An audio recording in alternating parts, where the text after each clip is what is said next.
اگر کوئی شخص اتنی زیادہ آیات کا مجموعہ رکھتا ہے، اتنا زبردست حافظہ ہے، اتنا زبان و بیان ہے کہ وہ اتنے بڑے مجمع میں واعظ و نصیحت کے معاملات کر سکتا ہے، تو کیا ایسا شخص گمراہ ہو سکتا ہے؟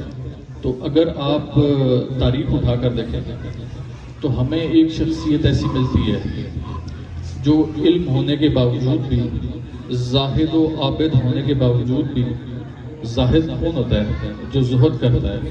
عابد کون ہوتا ہے؟ جو عبادت میں ماہر ہوتا ہے، اس کی عبادت کا ایک بہت بڑا لیول ہوتا ہے، اس کو عابد بولا جاتا ہے۔ تو جو زاہد و عابد بھی تھا اور اس کے پاس اللہ تعالیٰ نے اس کو بے شمار علم بھی عطا کیا ہوا تھا، لیکن اس علم کے ہوتے ہوئے بھی، اس عبدیت اور اس زہد کے ہوتے ہوئے بھی، وہ پھر بھی آج بھی ابلیس کے نام سے جانا جاتا ہے، اس کو شیطان کہا جاتا ہے۔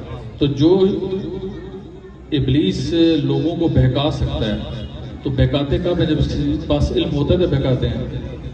ایک لا علم شخص اس کو کھڑا ہو کے واعظ و نصیحت کرنا نہیں آتا، بات کرنا نہیں آتا، کیا وہ کسی کو بہکا سکتا ہے؟ وہ نہیں بہکا پائے گا۔ بہکاتا وہی ہے جس کے پاس کچھ نہ کچھ ہوتا ہے۔ ایسی بات ہے، ہوتا اس کے پاس بھی علم ہے لیکن وہ اس علم کا غلط استعمال کر رہا ہوتا ہے۔